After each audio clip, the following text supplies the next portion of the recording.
भागलपुर के समाहरणालय स्थित समीक्षा भवन में वरीय पुलिस अधीक्षक आनंद कुमार के नेतृत्व में मासिक अपराध गोष्ठी का आयोजन किया गया, जिसमें जिले के सभी थाना प्रभारी इंस्पेक्टर और डीएसपी ने क्राइम मीटिंग में हिस्सा लिया।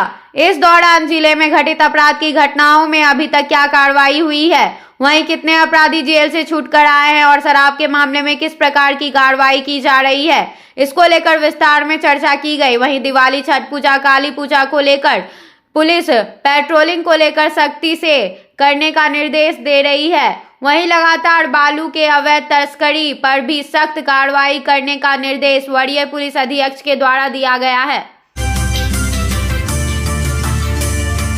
भागलपुर के समाहरणालय स्थित समीक्षा भवन में जिलाधिकारी सुब्रत सेन की अध्यक्षता में काली पूजा महासमिति और शांति समिति के सदस्यों के साथ बैठक की गई, जिसमें काली पूजा महासमिति के सदस्यों के साथ साथ बैठक में वरीय पुलिस अधीक्षक आनंद कुमार सहित सिटी डीएसपी, अनुमंडल पदाधिकारी और जिले के सभी थानों के थाना प्रभारी बैठक में मौजूद थे।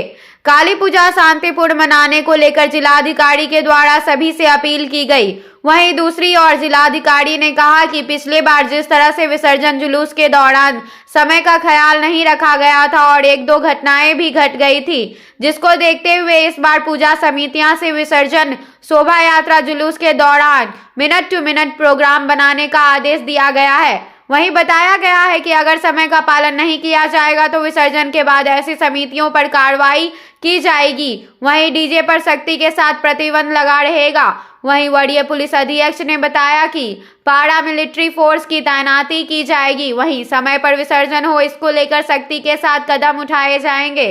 वहीं हर चौक चौराहों पर मजिस्ट्रेट के साथ बल की तैनाती की जाएगी। देखिए, लगभग 90 के करीब प्रतिमाएं स्थापित हो रही हैं काली जी की काली पूजा में, और अभी शांति समिति और पूजा महासमिति के साथ एक लंबी बैठक भी हुई है, जिसमें कि विसर्जन की टाइमिंग पर विस्तार से कौन सी मूर्ति कब उठेगी और कब कतार में लगेगी, और सबके जो लाइसेंस की शर्तें हैं इसी में सारी चीज़ें डिटेल में लिखी गई हैं, और जिसमें कि मेड़पति और उसके जितने 10 प्रमुख कार्यकर्ताओं का हस्ताक्षर भी रहेगा, ताकि अगर कहीं पे उस लाइसेंस की शर्तों का उल्लंघन होता है तो हम लोग फिर जिम्मेदारी भी फिक्स कर सकें। और जितने भी जुलूस के मार्ग हैं उसको भी सत्यापित किया गया है, और सभी जगह बल और मजिस्ट्रेट की भी तैनाती रहेगी, और हम लोग काली पूजा अच्छे से संपन्न करा सकेंगे। हाँ, बाहर से भी हम लोग को फोर्स अलॉट किया गया है 2 कंपनी, और अन्य और इसके अतिरिक्त भी फोर्स मिलने की संभावना है। तो सभी जगह बलों की तैनाती रहेगी, QRT रहेगी, पूरे जुलूस पे मजिस्ट्रेट फोर्स तैनात रहेंगे, और हम लोग विसर्जन अच्छे से करा लेंगे। भागलपुर में बहुत भव्य तरीके से काली पूजा का आयोजन होता है, और विसर्जन जो जुलूस निकलता है उसमें काफ़ी संख्या में लोग सम्मिलित होते हैं। तो आज हम लोगों ने शांति समिति के साथ बैठक किया है। पहली बात तो कि डीजे पूरी तरह से प्रतिबंधित रहेगा। भीड़ को नियंत्रित करने के लिए, किसी आपदा की स्थिति को निपटने के लिए अगर लाउड स्पीकर पूजा समिति के लोग लगाते हैं तो एक लिमिट क्षमता का 2 छोटे बॉक्स के साथ लाउड स्पीकर जो है वो पूजा समितियों को अलाउ किया जाएगा। लेकिन बड़े जो बॉक्सेस होते हैं और जो डीजे होता है वो पूरी तरीके से प्रतिबंधित रहेगा। कोई भी पूजा समिति अगर डीजे का उपयोग करती है तो हम लोग उस पर फिर बाद में जब विसर्जन जुलूस समाप्त हो जाएगा तो उसको हम लोग वीडियोग्राफी करा करके फिर कानूनी कार्रवाई भी सुनिश्चित करेंगे। इसके अतिरिक्त विसर्जन जुलूस में जो कुछ हम लोगों ने शर्तें रखी हैं उसका अनुपालन करना है, और सबसे महत्वपूर्ण है कि टाइमलाइन को फॉलो करना है। जिस पूजा समिति की मूर्ति जिस समय पर जिस स्थान पर होनी चाहिए वो उसी स्थान पर रहे, ये हम लोगों ने सभी समितियों से आग्रह किया है। और जो विसर्जन का समय है उस समय मूर्तियों का निश्चित रूप से विसर्जन हो जाए। दिवाली को लेकर शहर के एक निजी विद्यालय में रंगोली प्रतियोगिता का आयोजन किया गया, जिसमें क्लास 4 एवं क्लास 5 के छात्र छात्राओं के द्वारा रंगोली बनाई गई। बच्चों ने एक से बढ़कर एक रंगोली बनाया। वहीं स्कूल के बच्चे और शिक्षक शिक्षिकाओं के द्वारा बच्चों के द्वारा बनाई गई रंगोली को देखा गया और बच्चों को इस कला की खूब प्रशंसा की गई। बच्चों ने 1 घंटे के अंदर ही एक से एक रंगोली बनाकर स्कूल में आने वाले बच्चों को भी इसे बनाने को लेकर प्रेरित किया। वहीं बेहतर रंगोली बनाने वाले छात्र छात्राओं को स्कूल प्रशासन की ओर से पुरस्कार भी दिया गया। शैक्षणिक परिभ्रमण पर गई बच्चियां। कस्तूरबा गांधी बालिका विद्यालय जगदीशपुर की बच्चियां शैक्षणिक परिभ्रमण पर झारखंड तथा बिहार के धार्मिक, सांस्कृतिक तथा भौगोलिक क्षेत्र का अवलोकन किया।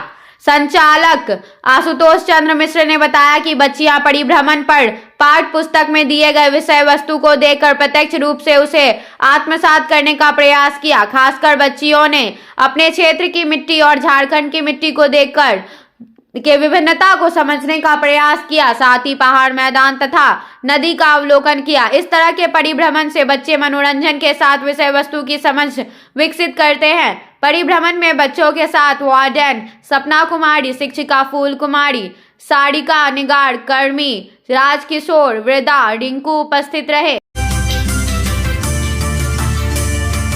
बाराहाट बांका आगामी दीपावली, काली पूजा व छठ महापर्व के दौरान क्षेत्र में शांति, सुरक्षा व विधि व्यवस्था को सुदृढ़ बनाए रखने के लिए बुधवार को शांति समिति की बैठक आयोजित हुई। इसकी अध्यक्षता अंचलाधिकारी राजेश कुमार एवं थाना अध्यक्ष सुधीश वारसी के द्वारा की गई। बैठक में उपस्थित जनप्रतिनिधियों, छठ पूजा कमेटी के सदस्यों को गणमान्य लोगों को संबोधित करने के दौरान अंचलाधिकारी ने पर्व व त्योहार के दौरान क्षेत्र में सांप्रदायिक सौहार्द, आपसी प्रेम, भाईचारे को मजबूत बनाए रखने की अपील की। उपस्थित लोगों से शांति व सुरक्षा को लेकर महत्वपूर्ण सुझाव लिए गए, जिसमें खतरनाक छठ घाटों को लेकर विचार विमर्श हुआ। साथ ही चिन्हित खतरनाक घाटों पर गोताखोरों की व्यवस्था रखने की बात कही गई। बिहार राज्य डाटा एंट्री कंप्यूटर संघ के आह्वान पर जगदीशपुर इकाई के कर्मचारियों ने भी काला बिल्ला लगाकर सरकार का प्रतिरोध किया। बताते चले कि विभिन्न प्रखंड कार्यालय एवं जिला कार्यालय में बैट्रॉन भवन द्वारा नियुक्त डाटा ऑपरेटर वर्षों से कार्यरत है। ये लोग संविदा पर काम करते हैं। वर्षों से काम करते करते ये लोग भी सहायक सरकारी कर्मचारी की तरह वेतन की मांग क्रमिक रूप से करते रहे हैं। इसी क्रम में राज्य भर में संघ द्वारा काला बिल्ला लगाकर सांकेतिक विरोध जताया जा रहा है। जगदीशपुर के कर डाटा ऑपरेटर विपुल कुमार, सुधीर कुमार, धर्मेश कुमार, संतोष कुमार रजक आदि कर्मचारियों ने काला बिल्ला लगाकर आरटीपीएस काउंटर सहित अपने निर्धारित कार्यस्थल पर काम करते रहे। इन लोगों ने बताया कि सांकेतिक विरोध के बाद सरकार यदि कंप्यूटर डाटा ऑपरेटर की मांग नहीं मानती है तो चरणबद्ध तरीके से आगे भी राज्य संगठन के निर्देश पर आंदोलन किया जाएगा। जगदीशपुर प्रखंड के अंतर्गत पंचायत इमामपुर में प्रखंड अध्यक्ष मोहम्मद कौसर की अध्यक्षता में युवा सम्राट समाजवादी नेता माननीय उप मुख्यमंत्री आदरणीय तेजस्वी प्रसाद यादव का 34वां जन्मदिन केक काटकर व फलदार वृक्ष रोपण कर धूमधाम से मनाया गया और लंबी आयु की कामना की गई, जिसमें मुख्य अतिथि के रूप में जिला अध्यक्ष चंद्रशेखर प्रसाद यादव, अत्यंत पिछड़ा जिला अध्यक्ष नट बिहारी मंडल, मोहम्मद कौसर प्रखंड अध्यक्ष जगदीशपुर, प्रधान महासचिव अरविंद यादव जी, प्रखंड उपाध्याय मोहम्मद सरफराज हसन उर्फ मिंटू मुखिया इमामपुर, शाहजहांगीर, पंचायत अध्यक्ष मोहम्मद हारून, नगर पंचायत अध्यक्ष मोहम्मद आफ्ताब वारसी, इमामपुर पंचायत अध्यक्ष मोहम्मद मुमताज, प्रखंड सचिव फैज आलम, रहबर शाहनवाज, जावेद, मोहम्मद अख्तर हुसैन, मोहम्मद शमशाद सैकड़ों कार्यकर्ता मौजूद थे। भाजपा के प्रदेश महामंत्री मिथिलेश तिवारी भागलपुर पहुंचे, जहां भाजपा कार्यकर्ताओं ने उनका भव्य स्वागत किया। उन्होंने भागलपुर, बांका और नवगछिया के कार्यकर्ताओं के साथ कार्यशाला में शिरकत किया। कार्यक्रम की शुरुआत वंदे मातरम गीत से प्रदेश मीडिया पैनलिस्ट प्रतिशेखर श्वेता सिंह व श्वेता सुमन ने की। मंच संचालन दिलीप निराला व कार्यक्रम के नेतृत्व भाजपा जिला अध्यक्ष संतोष कुमार ने किया।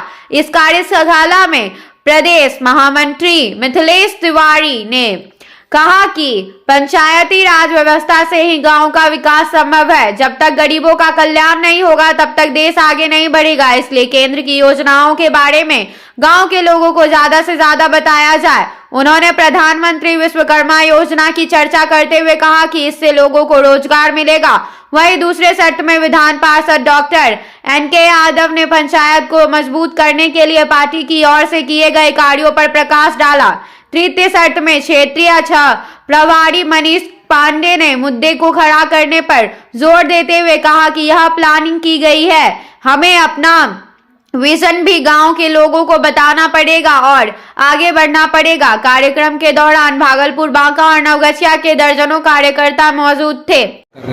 देखिए, लोकतंत्र में जो हमारी जो सबसे मजबूत स्तंभ है वो है हमारे पंचायत प्रतिनिधियों का, और उनको हम प्रशिक्षित करके और राष्ट्र के निर्माण में उनकी क्या भूमिका है उसको लेकर के उनको सजग करने के लिए आज हम लोगों ने बुलाया है। और हम अपने सभी जनप्रतिनिधियों को ये कई प्रकार के वर्गों में उनको बताएंगे कि आपकी जो भूमिका है वो और भूमिका कैसे मजबूत हो सकती है और आप राष्ट्र निर्माण में कैसे योगदान कर सकते हैं। क्या लगता है कि 2024 में क्या कुछ होने वाला है? 2024 में मोदी जी 400 सीट लेकर के प्रधानमंत्री बनेंगे और 2024 के तुरंत बाद महागठबंधन की सरकार बिहार से हटेगी और भारतीय जनता पार्टी की सरकार बिहार में बनेगी।